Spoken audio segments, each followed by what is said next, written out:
Friends, it has been quite a while since we have sampled the wares of Goodwood's finest, Rolls Royce. And our waiting has not been in vain because now we get a Rolls Royce that doesn't have a roof. Now, you're probably looking at that and saying, well, that's just a Wraith with a roof cut off of it. Actually, there's a lot going on here, so while we work on the full first drive review, let's do a tech review. And actually, before we start where we always start, let's have our special guest join us, shall we? Now that the lady is in attendance, let's start with the engine.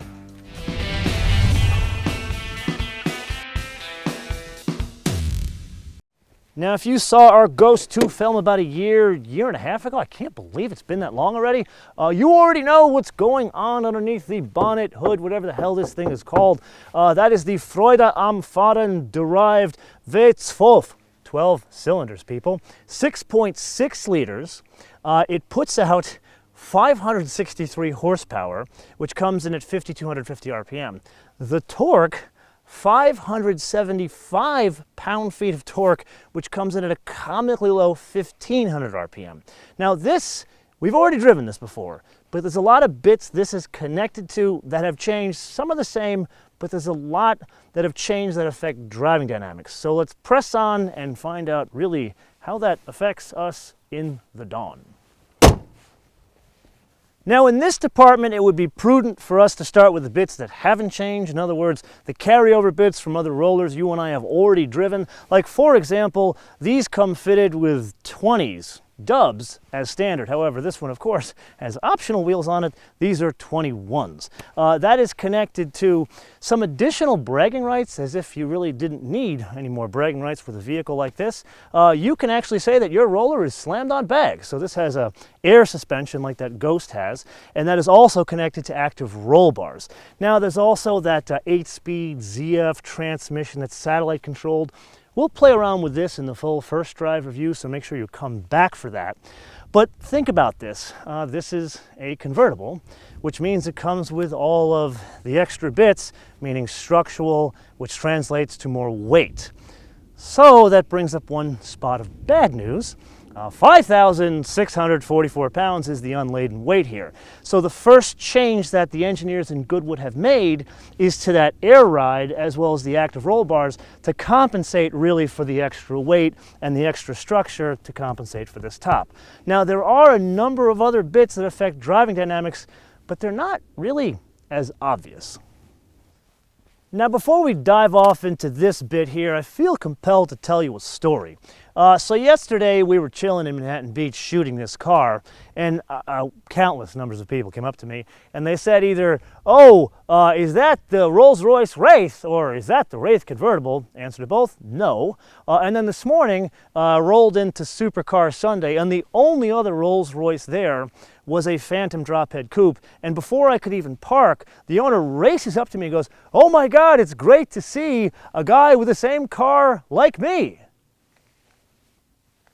I don't know how long he owned his car, but that's not the same car.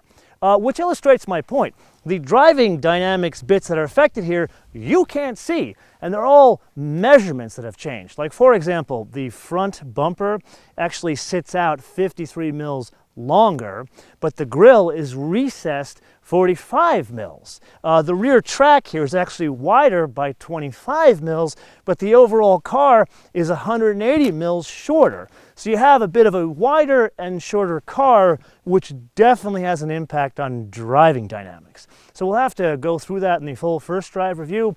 But now, a party trick. Ready? I love this.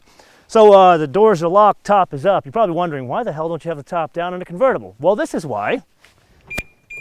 You can tell the car before you get into it that you want to put the roof down, and to get the thing to work, you actually have to stand near the car, like you can't do it as you're walking away. The Rolls Royce engineers, they say that this takes 20 seconds. It's like eerily quiet, by the way. You can't hear anything, can you? And it'll do it up to 30 miles an hour, so while you're driving as well. Now this, once you see the car with the roof down, by the way, stunning. I mean, like Rolls Royce, you know, I'm a I'm a design freak, and Rolls Royce, I'll be honest, not my cup of tea. I mean, I've got a lot of respect for them, but not my cup of tea. But they've always gotten the proportions right. This one, I think they've gotten it much more right. And you know, if you speak to a Rolls Royce engineer or designer, they'll be quick to tell you, oh no, that is not a Wraith convertible. I mean, I can see why people would look at that and say that looks like a Wraith convertible. But in reality, actually, if you do the math, there's like 80% of the parts, the body parts, are different in this from the Wraith. But really, these things, not about the outside. It's more about the inside. Now, climbing on board this thing, it reminds me how small of a world this is. So the design director of Rolls Royce, his name is Giles Taylor, great guy. He used to work for Ian Callum over at Jaguar. And Ian, in an episode, I want to say like 6 years ago, almost when we first started, he was saying that he is inspired in interior design by pageantry. He wants to have some fun. There doesn't need to be any stuffiness in the interior of a luxury car like a Jaguar, and apparently Giles has taken that lesson and applied it here as well.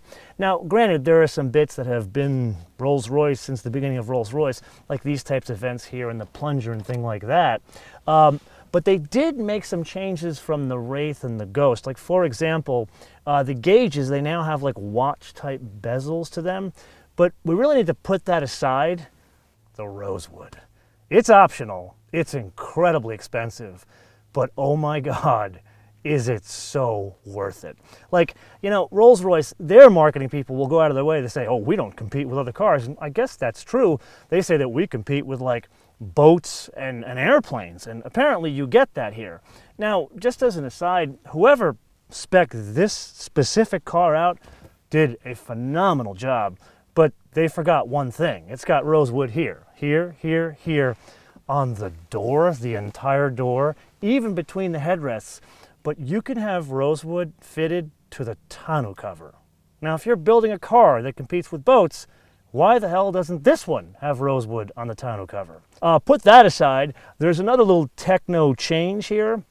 The lights, they call them non-dazzle lights, and that's basically so you don't offend the peasants as you're driving down the road. You can always keep the high beams on, but instead of it going on and off, they're like a special kind of like LED kind of high beam where it defers the light away from the non-Rolls-Royce unwashed masses.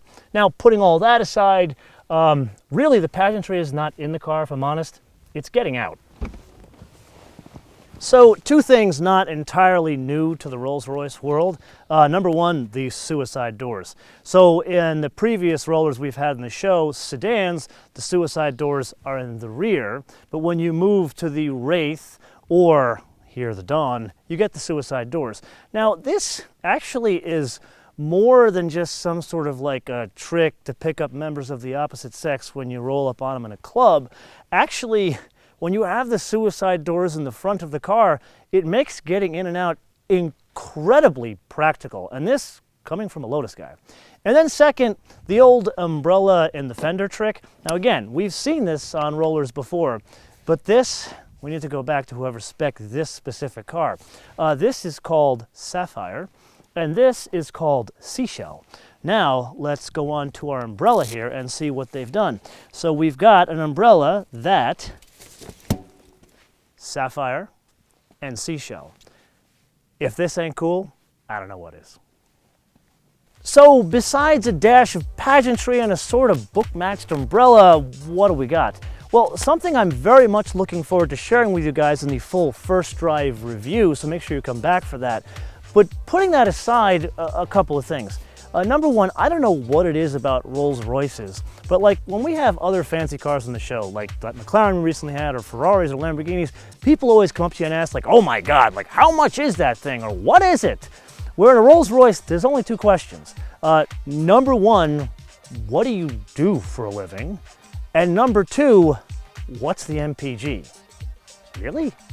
Well, putting that aside, I have a question for you guys. And the question is this: since this turned up on my doorstep, I've really been thinking about Rolls-Royce from like a strategic point of view. Because if you look at like the corporate, like competitive landscape, Bentley, Aston Martin, Lamborghini, they're all adding like other cars, or trucks shall we say, like SUVs. And in the case of Bentley, they're adding like a DB9 kind of fighter. I don't know if they're confirmed it, but they're definitely talking about it. So that brings us back to Rolls-Royce, because with the Dawn, this is now kind of full circle. They've got a big sedan, a big coupe, a small sedan, and a small coupe, and now a small convertible. Sadly, the Phantom drophead coupe is no more. This kind of takes its place, sort of. So my question to you is very simple. What other Rolls-Royce type of cars do you think there's room for? Like, not just SUVs, but is there something else out there that Rolls-Royce should be doing, or more importantly, is there room for it?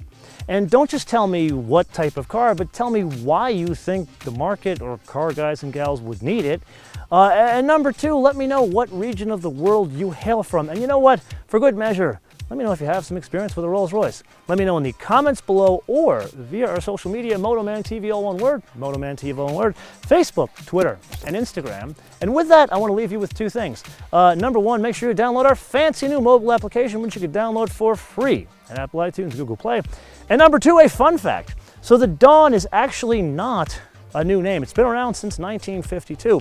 But take a wild guess where the first one was sold. And the hint is not to the royal family. Actually, the first one went to the very far off and exotic land of Canada. Until I see you next time, bis später.